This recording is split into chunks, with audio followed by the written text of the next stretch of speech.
Yo, yo, yo, yo, yo, what is up, ladies and gentlemen? We're moving into our second series for the Americas Group D in the round of 16. My name is Fear Dragon. I am joined by Zombie Grub. And we got a Protoss versus... Did you just wink at the camera? No. Oh, okay. I thought you just winked at the No, camera. I just... I mean, is that a wink? You winked with both eyes. It counts. We got a Protoss versus Terran that I am super excited about. I am a huge fanboy for both of these players, Kelazhur and Astrea. You're a fanboy for every NA player. And which establishes that Kelazhur is an NA player. All right, I heard you guys talking about this on the broadcast.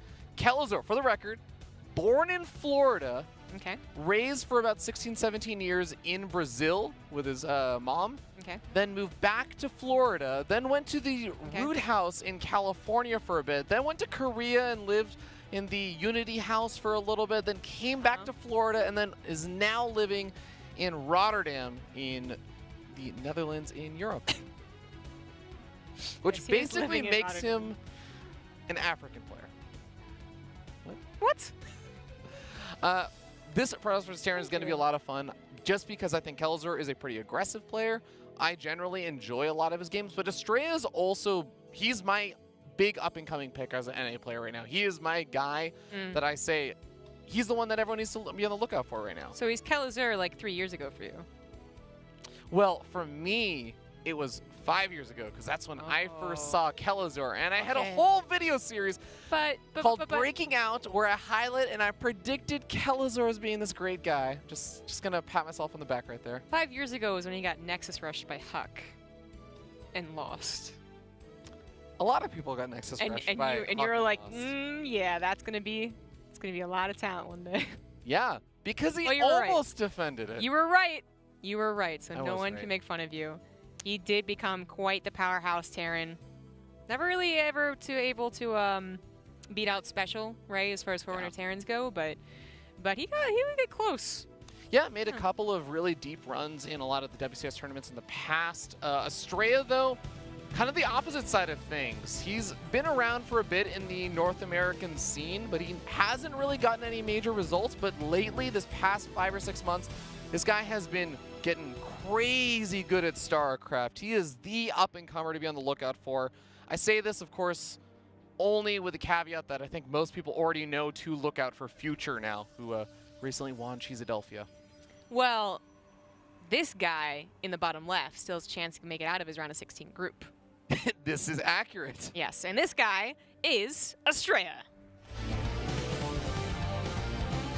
Or about his more cool name, Max Angel. And up here in the top right-hand corner of the map, the red Terran player who has swam across every sea, it is Kelazhur, aka Diego Swimmer, aka Schwimmer. Diego's such a cool name, you know, Diego. But then it's Diego Destu. I think it sounds, oh, okay. I was gonna say, it sounds even cooler if you pronounce it as Daigo. D-I-E. No, it doesn't. It's D-I-E-G-O. How is that cooler? Diego. Daigo? Yeah. How is that cooler? I know Daigo's also a Street Fighter person, a production person is talking to me, but no, Daigo sounds awesome. What? It has the word die in it. It's so edgy. See, now I know why your name's Fear Dragon. Can you not? Right? Can the casters please focus on the game? We do have a gate next. There's these cool names. There's two cool things in this world: Fear and Dragon. You were making fun of me. This is how I came up with my name when I was 5 years old or 6 years old. My parents were like, "You need an email address." Ah, yeah. And I like the N64, which had just come out in 1996. Oh, that's right, because you're Fear Dragon 64. Yeah. And that makes a lot of sense. Yeah. So we have a one-base build coming out from Kelazhur. So even though he was on one gas, it kind of looked like maybe it was going to be a command center. It was actually a factory. And then he took guys off of gas. That's actually a very odd opener. Yeah, this seems like it might be a Kelazhur special, potentially. He is a guy that, again, he likes to get in his opponent's face. He likes to mess with them and kind of mess with their macro cycles and all that kind of stuff. Astrea is also a guy who does like to make his own builds. And a lot of the time, those builds are very dependent on his opponent doing something a little bit more standard or a little more regular, so you can kind of anticipate it, intercept it, and mess with it. But if Kelazhur's playing a bit off-key, might mess with that. strategy. Does Kelazhur, or sorry, does Astrea know that Kelazhur? Well, this Marine has completely blocked him out from seeing anything. Yeah, does Kelazhur know Astrea doesn't probe scout that quickly or something? Because this was not a very fast probe scout, and that's why I didn't get in and see the build at all. I don't believe... So Astrea's on the west coast of the United States. Yeah, that's a good So point. I don't believe he usually plays on Europe. And that's where Kelazhur is, and Kelazhur's playing on Europe usually. Yeah, that's a good answer. So no, he doesn't, but that was actually just... It worked out really well because Astrea did not see that it was a weird one base, you know, for a while. So he wouldn't know about the faster Hellions. Now, 2 Hellions, it's possible you don't scout that follow-up regardless, but it was a bit faster that first one. So now they're going to come in. They've already killed 1 Adept. They would look for the probes if they could. They should. Now at 4, they can easily bypass that Adept. No wall whatsoever for Hellions. It was for the Reaper that never came. The Oracle's going to have to help out, and while that will help out, that is the key there. Oh, well, hold on. Hold on. Yeah, still losing some more workers in the natural expansion. 1 Adept does take a long time to kill off these Hellions. Finally comes in with the Oracle, but the Oracle's out of energy now as he uses the last bits of his energy to try and kill off 1 of the Hellions. The last Hellion is going to be taken care of, and there aren't any more making their way across the map. There is a Cyclone follow-up behind this, maybe just for safety. Still some pretty decent damage there for Kelazhur. Yeah, even if the Oracle, the Hellions had not done any damage whatsoever, then the Oracle being popped there, having to use its energy there, was still a nice little find. And then you are almost guaranteed to get a couple of probes with those Hellions, unless there really is a wall. And that's very hard to do in Automaton, even if you were to try and set it up. Yeah, Oracle pokes forward, doesn't scout a whole lot, saw the starport is done in case this was, I guess he was really thrown off, but there is a tech lab on that starport that didn't get scouted out. Funny enough though, there's just a Viking being made, no Raven or anything just yet. Well, he might follow up with that, yeah. He saw that it was a second Oracle, so he knows that there is, you know, there is a need to protect himself against that, and Marines can only do such a good job in one location or another. Viking will also sometimes get that last hit, and any other unit really can't, and it's a very good tag team, anti-Oracle. But, you know, paying attention to that tech lab. It might just be used to swap off. It's kind of funny to see that, and then you go for the Viking, but yeah, that's going to swap. Yeah, looks like it as the barracks get lifted up. Twilight Council coming down behind this. So Astrea lost 6 workers, but he's still up a few workers. He's still got a fast third coming down. Ooh. And, oh, losing the Oracle does sting, just because that is his main... Yeah, that's his main way of actually scouting for anything. He's going to find the Viking, though, with the Stalkers. That's not a bad find. Nah, not bad. It'd be more impactful if this was like a 2-base push about to happen or something. Yeah. But it is going to the macro game. So the Viking was... It did its job, actually, and then some. It actually helped kill the Oracles. And Astrea does not want to go ahead and reinvest into a second one. So he will be a bit blinded, more than he would have preferred. Ooh, catches the Cyclone as well. It's going to be able to net the kill. That's a good pick off for Astrea. Shades a couple of Adepts forward and is going to scout out the Siege Tank positioning there. We'll see if Astrea... I mean, Blink is a good ways away from finishing, so he can't really blink up into the main base for a while, but he can poke forward to those Stalkers, maybe pick away at the Marines if they get outside the range of the Siege Tank, but now he sees the army unsieged and moving across the map. Is Kelazhur really going to attack with this? I guess so. I mean, sometimes the trigger is Stim, sometimes the trigger is Medivacs. In this case, it might be Medivacs. Adepts may be pulling him back right now, as he is going to have to deal with this. He's losing not a whole lot of workers, but he does lose one of the mules. Now he's lost 2 workers, doesn't quite even lose a third. But the mule was a good pick off there for Astrea, and he bought himself a little more time. The funny thing is, like you were saying, it's a weird move out because combat shields and Stim and +1 weapons were all a ways from finishing. Yeah. It looked like something you would do just to scare away the Stalkers in the front of your base, and yeah. I think ultimately it was, but it's a little scary for Astrea. That is something that you know, could have been an issue. It is more about the Medivacs dropping than it is about a direct push, but both are happening, and Astrea might be a little bit wiser to it because he was able to see the Medivac timing with those Adepts. Oh, but Astrea may be thrown off right now because he saw the army moving across the map, so he's positioning his army to intercept it in the middle, but he's not going to have a whole lot to deal with the drops. He does do a great job intercepting. In fact, Kelazhur couldn't Stim. Stim wasn't done, so he just loses the army. Some of the army is recall, but not all of it, and it's not a very strong army either. It does have at least 1 upgrade, and you know what? Actually, Stim's still not done, so... Yeah, he doesn't have blink. There we go. Okay, he's going to be able to blink forward. He snipes off the other Medivac, gets a lot of the bio, and only loses 3 workers at the end of the day. I didn't think it was going to be that easy of a cleanup for Astrea, but he really shuts that down. That was a lot of anti-timings for Kelazhur. That Yeah. was a shocking amount, in fact. And that, I mean, you're kind of supposed to attack a little bit before stim or any upgrade. Any key upgrade is done, so it finishes when you attack. But that was very awkward. I think the key there is that he was expecting to have stim and combat shields and everything when he hit the third with the main army, but the drop was supposed to pull things out of position so that he could hit the third right as stim combat shields finished up. Yeah, there are tons of ways that these combo attacks could have worked. Yeah. But it's also just like this was what you put up on a poster and you tell kids always wait for stim or always wait for medevacs or something, right? As that would have been, I think, a big difference in the main base specifically. Whoop. This is really important. It is scouted and Kelazhur decides not to go for the drop. Yeah, there's only a single Phoenix out right now, but that is at least something that can help also anticipate these drops moving in from the north side just a little bit sooner than he otherwise would. Zealot's going to buy a bit of time here, but +1 armor still a ways from finishing, so the Zealots do still go down relatively quickly. We got Templar Archas on the way. You know, he went for, well, I guess that does make sense. I think we'll see maybe +2 armor. No double forge is what I was wondering about.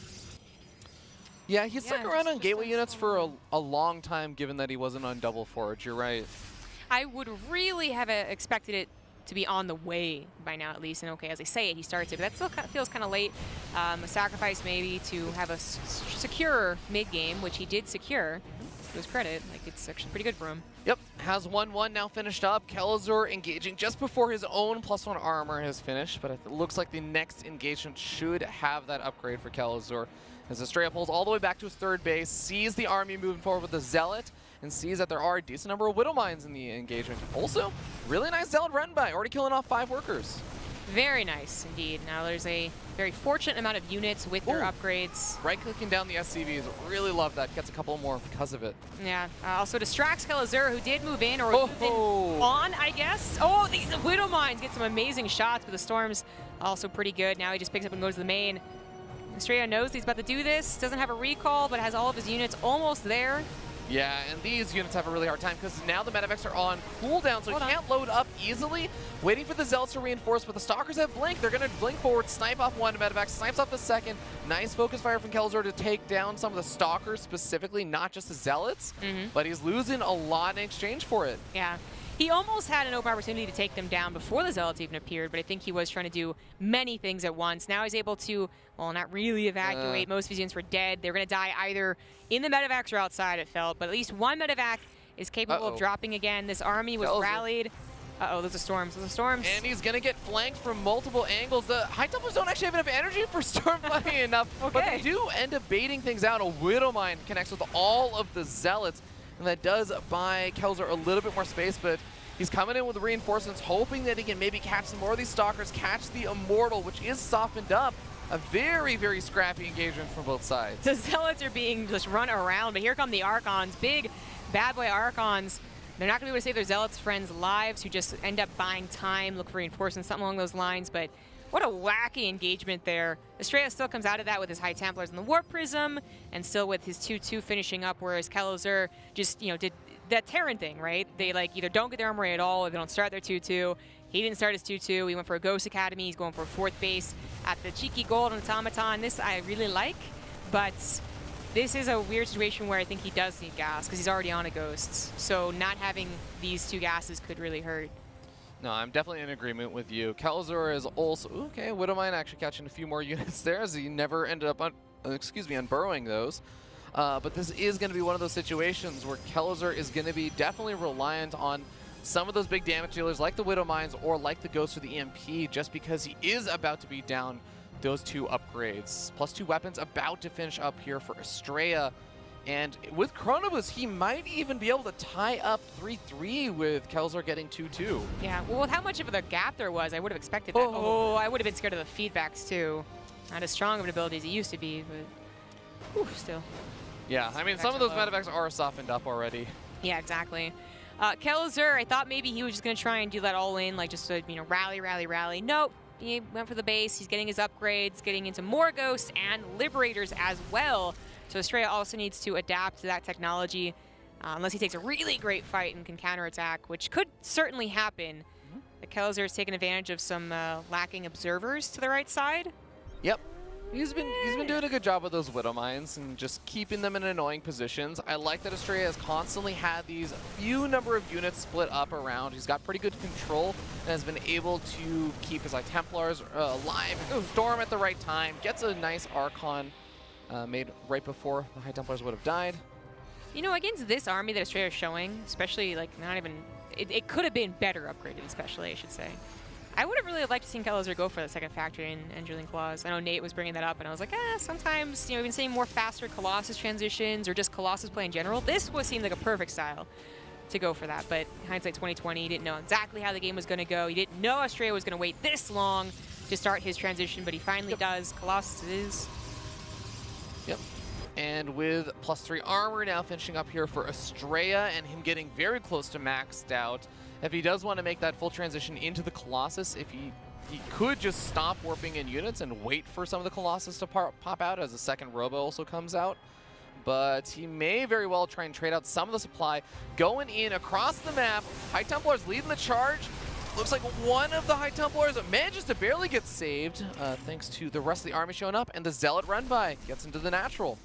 Yeah, Kelazhur has his planetary helping to defend, another good reason to have this gold base like it is, so he should not take too much damage. I don't know, those are +3 weapon or armor Zealots. They do not die very quickly. No, they don't. But I think the worst case scenario is actually not losing 20 SCVs here. It's losing 20 SCVs and then being distracted so your army dies. Right? That is very true. Which you don't have to necessarily worry about when you're near a planetary. He's still missing like a sensor tower and he's still missing Liberators, Whoop, but he's getting there.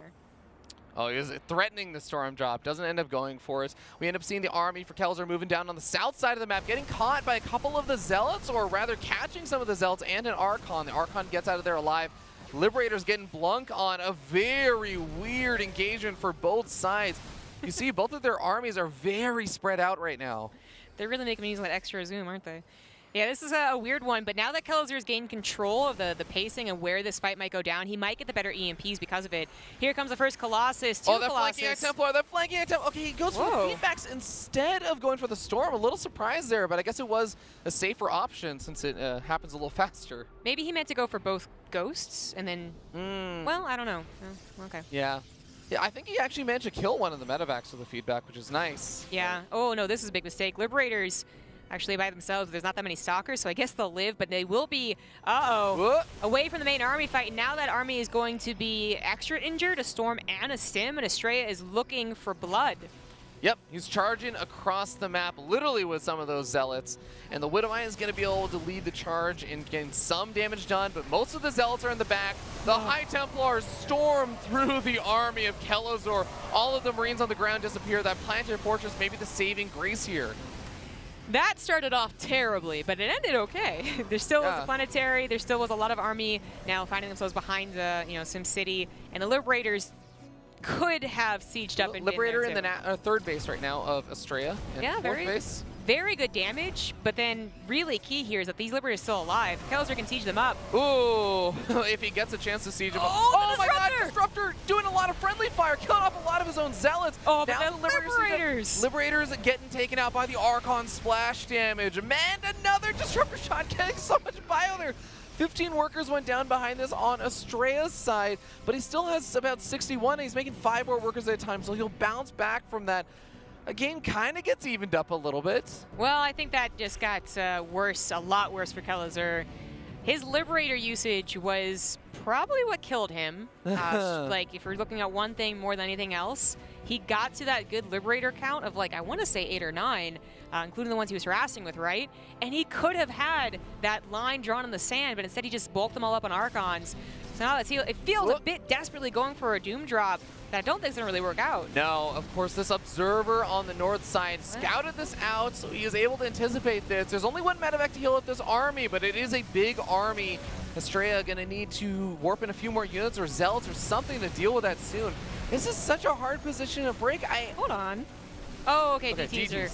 So there's this weird scenario where Astrea was defending against a drop, like an unloaded bio drop with Stalkers, and they were dying, and the attacking army was without Stalkers against Liberators. That was the perfect potential scenario for Terran. But it didn't really pan out as perfectly as it could have. The DTs helped clean things up, and there weren't a ton of Liberators, so still denied mining here, and Kelazhur really needs to get that 4th base up. Well, 4th and a half? I don't know. 5th base up and running. Yeah, I mean, even just getting his gold base, some more mining is pretty important at this point. But like you said, gonna try and establish that 5th base at this point, and I'm so happy that Astrea's not just pushing in from that side with all the Liberators and the Planetary Fortress have been sieged up for most of this game, and he's finally moving around to a different location. He's gonna be able to find that other base that's heading on up. Disruptors could zone out this army. That Orbital Command actually kind of acting against Kelazhur, and Kelazhur just lost about 4 or 5 of his Widow Mines there. Yeah, they were all bucked up. He just doesn't have enough of a Liberator count. He's also trying to get to Colossus now, trying to take on the army head-on. That's dead. That is very dead. Disruptor can zone out this army once again. If he fires off a shot, or maybe it's on cooldown. He also might be anticipating the Tempest swap, which he's correct. I think if Fleet Beacon is already down, it is. So there's no easy way. There's no longer an opportunity to just get 10 Liberators and say, you come at me. Like, Astrea would be more than happy to transition into Tempest and start poking and prodding away here.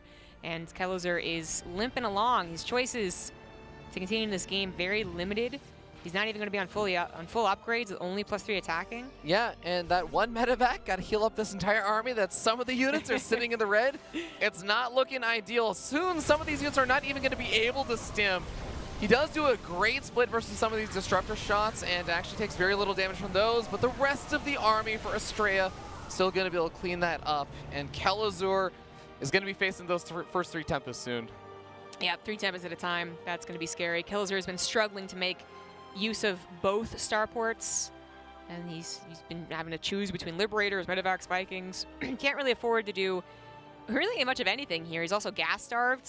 Can really afford to get his gas geysers, his refineries up. Well, Phoenix finally coming in handy, not just for doing some damage to the Medevacs that dropped that are coming in, but killing off a Liberator is nice. Shutting down some of the potential for Kelazhur to kind of start bringing himself back in this game. But loses some of the Ghosts, loses a Widow Mine and some Marauders. GG. Astrea taking the first game. Yeah, that was well played. I mean, there was a couple of key moments there where Kelazhur's aggression didn't really pan out. In fact, that was most of what the game was about. Yeah. But then Kelazhur still was able to, he's good macro. He's still a top tier player. He almost brought it back. Good idea with the Liberator count. And then he just let the Liberators Letting the Liberators all stack up and get taken out by 3 Archons is probably not ideal. I think that 30-second time span, we saw mistakes from both sides. Astrea was also losing a lot of his stuff. The Widow Mine hits on his Zealots were actually phenomenal there. His own Disruptor hit. And his Disruptor killing his own Zealots. I think there's those 30 seconds that I would say like the game became very sloppy for both sides, but a lot of the rest of the game, I actually really like the moves from both sides. But you're right, Kelazhur was trying to get all these drops done, and little to none of them were actually getting a whole lot. Yeah, and in fact, the first 2 that he did, the first attack that was pre-stim was already kind of a bad start to the game. It felt like, and this is totally not unexpected, it felt like the aggressive Terran, the aggressive Kelazhur, that's what he's known for, being a little too aggressive, making the game sloppy. And Astrea's only real sloppiness came in at that time, as you described. And maybe you could also say that he should have had a stronger macro backbone. He should have had the second forge. Okay, you could say that, but yeah, it just felt very like Kelazhur's aggression being a little too fast and loose. Yeah, I kind of get you. When I think of Kelazhur's games where he oftentimes does win, it usually is Kelazhur either completely dominating his opponent or the games become kind of sloppy, and that's actually where he feels a little bit more comfortable a lot of the time. So I kind of get it, but Astrea, yeah, you're right. Like, when the game got kind of sloppy, we ended up seeing a lot of those trades still go Astrea's way. And I also really liked Astrea's ability. Of course, people will say, like, oh, you're just point and click and stuff. No, the Storm drops were really, really good. Not necessarily just the harassment stuff, but carrying them around the Warp Prism continuously, getting this huge spread out Protoss army to get these good trades versus a Terran Bioball that was maneuvering around the map. That was really fun to see. It was, yeah, very good use of that. We're into the second game of this preliminary match, so remember, whoever loses, down to the losers, whoever wins, up to the winners. Not over yet, if you're a fan of both these guys. In the top left, he is up 1. It is the blue Protoss Astrea. Team Alpha X. And his opponent down here in the bottom right-hand corner of the map, we have the red Terran player. He is Kelazhur from Panda Global. The cutest team in StarCraft. that the Panda Global official logo? Or Yes. Yes, it is. Yes, it is. Yes. I don't know about that one, Zombie Grub, but you know what? I'll let it go. It really Let it is. slide. All right. Well, Astrea. Yeah, I think this is why his probe was late last game. Was that it was scouting for proxies, so it missed the weird mind boggle that Kelazhur was trying to do. Right? It was kind of a funny. Kelazhur was hoping probably for a stronger reaction, but Astrea didn't scout it at all anyways. Yep. In this game, Astrea does need to find a proxy Rox. He just won't. Yep. That probe still moving around the north side of the map, so really not going to be able to find this at least anytime soon, if at all, as he probably going to just go to the other side of the map and actually scout the main base. He goes for the gate Nexus core once again. At this point, you're scouting for a starport, like, which is going to come down later than this. Astrea. Well, you have to remember that Astrea plays on the NA server, and on the NA server, you face people like Masa. You can't get a faster starport than this. No, you're not even. Just trust me on this. Masa is the kind of guy who will go and build his barracks in his factory in the top right-hand corner of the map. I say this because he's literally done this before. And then he just goes for a 1-1-1 in the top right-hand corner of the map. And you're just sitting there, building shield batteries, getting paranoid, cutting workers. I mean, I've seen him do that in the middle of the map, but the top To right. be fair, he did it in the top. He did it in the bottom left one time. It wasn't top right. All right. Well, the Reaper reveals, with the timing that it was a proxy, and Astrea's going to go, oh, shoot, darn it. This is already really good damage for the Reaper, by the way. 3 workers killed. It is very good damage. The Adepts have to pop out, and it would be one shot from killing that Reaper, but the Reaper is going to leave and pair up with its buddy. Yeah, the fact that he was able to keep both of these Reapers alive is extremely nice. Ooh. This is, by the way, the anti-Reaper map. So this is one of those things where Astrea, if he didn't scout at all, I would have been like, yeah, because it's a bad Reaper map. Yeah, why can't those Reapers jump off those boxes? It makes no sense. Thank you for noting that. No one will believe you're a Terran player, so they'll know that you're not biased. Yeah. We do have a factory expand follow-up here, so the starport timing is seen exactly, but is also seen to be at home, so he doesn't have to continue scouting around with his probe. And this probe sitting around, if it does sit around a little bit longer, you'll see that it is the follow-up safety cyclone. So we'll know what's coming out of that factory with the tech lab. It decides to evacuate out of there, scout out the low ground, sees the command center. Now, losing the few workers for Astrea definitely hurts, but remember, he did get a faster expansion, so Kelazhur had to get some kind of damage done there. Yeah, and the 3 is... it's okay. There's really not any follow-up damage that should be taken. Even with a cyclone coming across the map here, it really shouldn't do very much.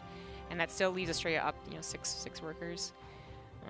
Yeah. So Kelazhur, trying to gain control of the game he's going to be the aggressive one, not just because of the race he plays, because of the style he plays.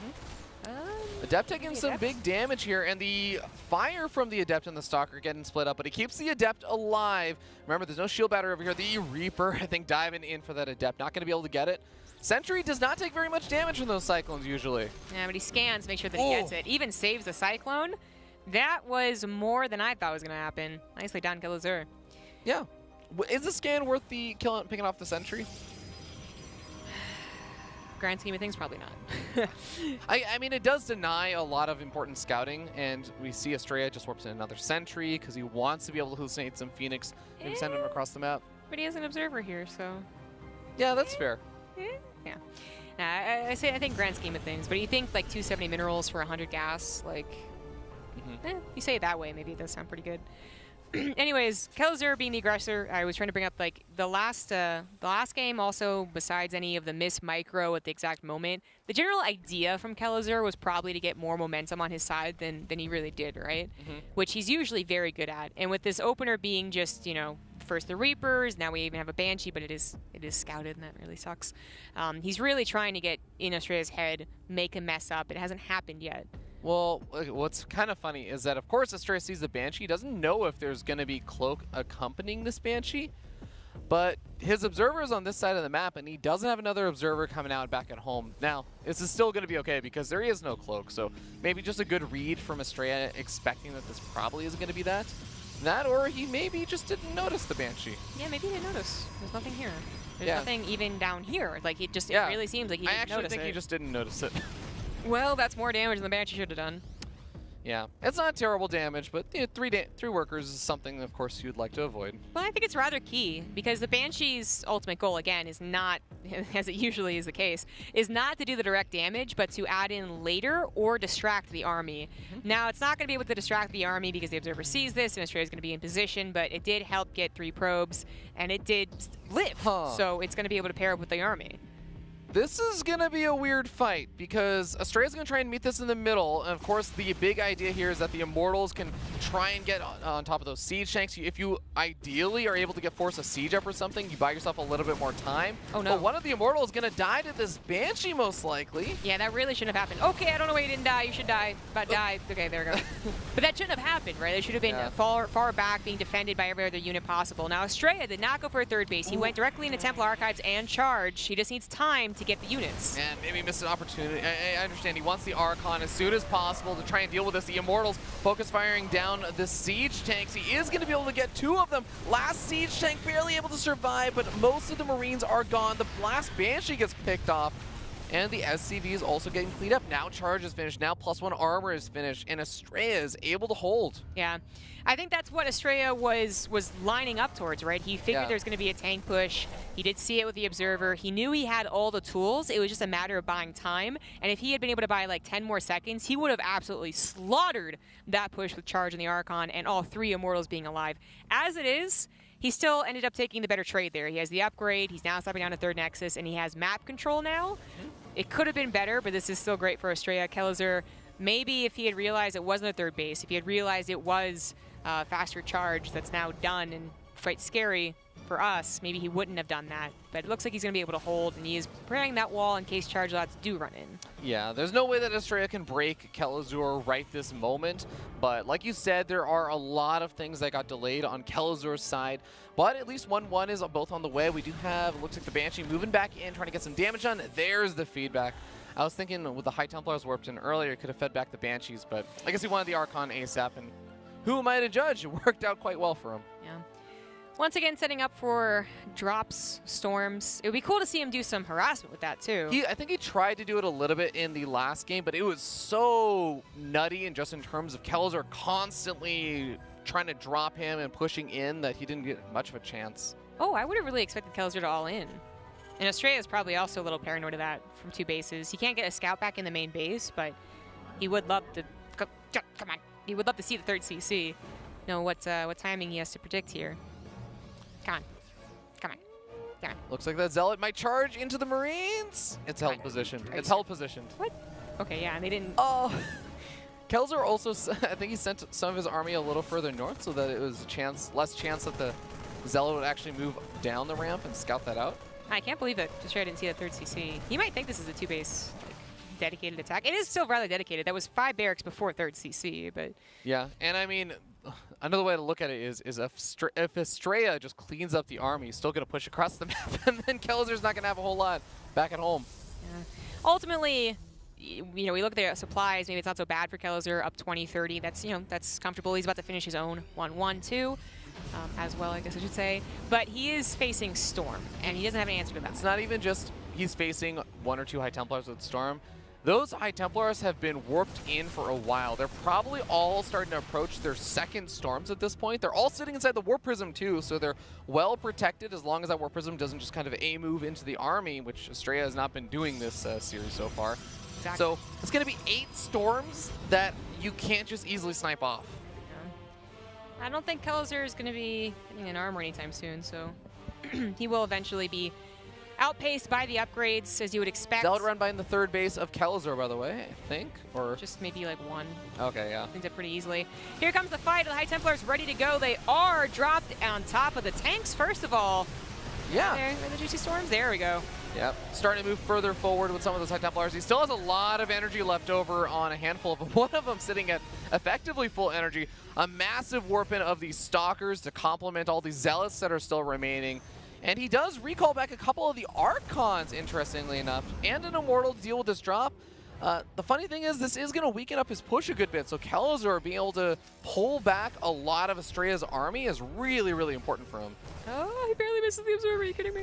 All right, he gets it. Just tearing things. Yeah, he takes Astrea's eyes away, but Yeah, this is actually still this is still a fight that Astrea could probably take, but it does help to make the Protoss more nervous, not realize how far back the army goes, right? But it's no Liberators, it's no Ghosts. The upgrades are now ahead for Astrea, and while some where's the damage being done? Okay, a Zealot's distracting, a Medevac's waiting. It's just like the army to army, Astrea, it feels so much better for. But that's what Kelazhur's trying to avoid. He doesn't want a head-to-head army fight yet. Well, he's going to find the 4th base very vulnerable. Remember that recall is now going to be on cooldown, so Kelazhur unloads over here. The army is on its way over. High Templars could feed back those higher or lower health Medevacs right now. Oh, they just storm. Oh, he messed up! Oh, he messed up.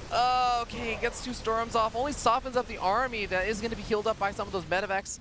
Zealot run by, still trying to get some damage done. He will be able to clean up this army here for Kelazhur. At the same time, the natural expansion is also being dropped. And the Banshee from earlier comes back in.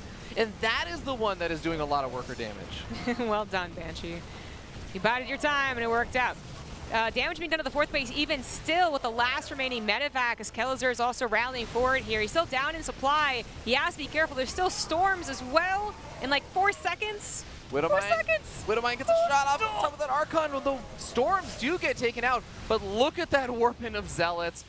Astrea has no fear charging further forward ahead, but Kelazhur, his main objective is keep this army at home. Recalls off of cooldown once again. A couple more workers going to get picked off. Astrea still leading up in workers despite all the damage, though. Oh, that was a scary time right there, but you're right. 4 bases, higher worker count to begin with, means that even though he took quite a few losses there, he's still ahead, and he's ahead in army, and he's ahead in upgrades. Oh my Kelazhur God. didn't start any upgrades during that. +3 wet armor is going to be finishing up well before +2 weapons finishes for Kelazhur. So there's going to be 3 full upgrades ahead of, 3 full upgrades ahead of Kelazhur in a bit. Yeah, in total, right. Now, he's lacking with storms here. There are 7 High Templars. They're not here at the army, but are the upgrades actually going to be good enough? I think it depends a lot on these Widow Mines, which he does try to split against, but still a lot of damage done in those charge lots. Yeah, these High Templars about 10 seconds away from getting some storms up, so Astrea probably wants to buy a little bit more time. 1 Zealot's just buying a tad bit of time.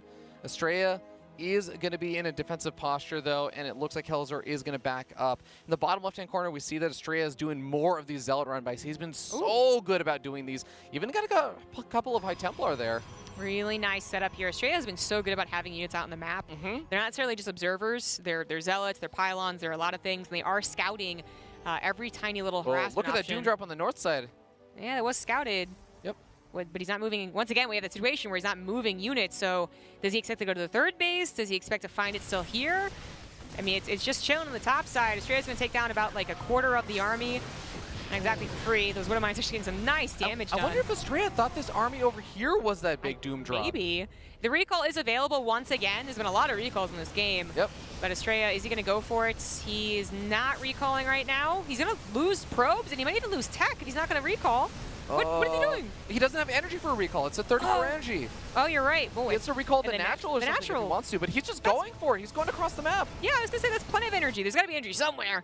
And there was, but he doesn't go for it. He sends his Zealots in to do some damage, and he does find a couple of really good storms, but is that worth losing his main base? Production going down, upgrades, tech, his Colossus transition went down. Oh, no, he's stutter stepping back and forth in the middle of the map. Astrea getting indecisive at a critical moment. Finally, he recalls from the natural, and he still does have a scary army. Don't get me wrong, guys. He still has great upgrades, but he just lost everything almost in his main base. And the 4 Medevacs got out alive, too. That was devastating. Quick look at the structures lost specifically. Very important structures. 5 gateways in total is a lot of production to be lacking, so we're going to see him start to really bank up. Those drops are going back in. He still has 58 workers. Drops unload inside the main base. Only got a gateway and a pylon to snipe off. He was just narrowly going to miss sniping off maybe the shield upgrade there that finishes up for Astrea. At this point, Astrea maybe just needs to start thinking about leaving 4 or so stalkers back at home just to discourage the drop and go across the map to kill that 3rd base or something. You know, I think right now he is going with the safe option, which I don't mind, but is to rebuild and then get the tech up, because he's probably figuring, and he can actually literally see with this observer, that his opponent is not prepared to deal with robotics-based technology, whether it's Disruptors or Colossus, and he would be right about that. And once he gets that count up, then he would almost guarantee a win if he moves out. Whoa! Oh my God, it was so close. Another oh my God, and it does connect. A large chunk of Kelazhur's army goes up into the air as dead bodies go flying. But here we go, another drop inside the natural expansion. The 4 medevacs from earlier go to the 4th base. A few stalkers are over here to greet them, but is that going to be enough? Storm's coming down on top of that army, and the medevac's also getting covered. Feedback's going down. Most of the medevacs have been taken out, but 2 still survive and go over to the main base with some marauders. Yeah. You know what really sucks about this is that he was unable to stop that shield upgrade. At least he stopped the +2. Templar Archives. The Templar Archives is going to be a nice find, but remember, Astrea still has the robotic space somewhere. There it is here in the natural he's going to be able to protect. So he still has a technological advantage, but he has, I mean, he's fallen down a lot in what could have potentially been an overwhelming army supply, what could potentially have been an overwhelming probe count. Oh, Colossus is going to go focus fire down. It is kind of on its own. And finally, Astrea is just going to move across the map. He's had enough. He's leaving a few Stalkers and Zealots to clean up the rest of that medevac army. Almost gets one of the medevacs, doesn't quite. There's still more drops that Kelazhur is trying to use to keep Astrea at home. Yeah, well, there finally is the trigger. Astrea couldn't wait for the perfect army, but he's going with what he has. It's still 2 High Templars and a Colossus for splash. Kelazhur, he has the Ghost, but can he control him? Can he actually get the shots with the help of the Warp Prism? It's very, very hard to do. Recall is used with that Nexus, and that is going to be the correct call as he absolutely cleans up the drops and can come back later. I don't think he knows about this base, which is why he didn't go and attack it. Yeah, but he is going to be closing in on that army in the center. Takes that out, the 5 or 6 Marauders and a single Marine making their way forward. Sniping out the Cyber Core. No more Stalkers or Adepts for Astrea. The Stalkers might be a problem. He has been completely reset on his High Templar tech, by the way. Yep. Cybernetic Core, Twilight Council, and Templar Archives are all down. So if Kelazhur were somehow managed to find an excuse to some way to deal with the Colossus, then maybe this could turn around, but he's going to lose a lot of Marauders here. Very expensive units this time. GG. And he's just going to tap out. Astrea takes the series 2-0 in a nail-biter of a series. Super duper fun, crazy action-packed.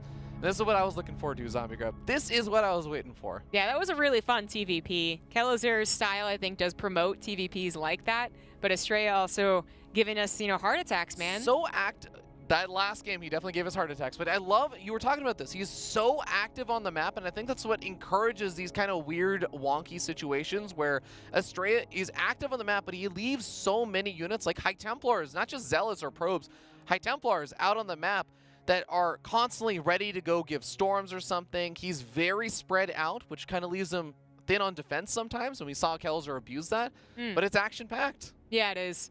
And I just, like, love the moment that did give us the heart attack. Astrea, he probably thought the same thing, which is like, oh, just recall. Oh, no, I don't have an energy for recall. Then do I go for the all-in? Wait, no, I do. In my natural. Hold on here. Actually, like, it was moving back and forth. He was just waffling, times. man. Yeah. But he probably had the same reaction that I did. And it was panic. But it ended up working out because his army ultimately was the quality one. So. And he is going to be moving on to that winners match to face off versus Time. My underdog pick doing well. Feeling good about it, but I'm also a big Kelazhur fan. And I want to see how he does versus another awesome, hardworking NA player, Silky, in a Terran versus Zerg. That's going to be coming up next. Don't go anywhere.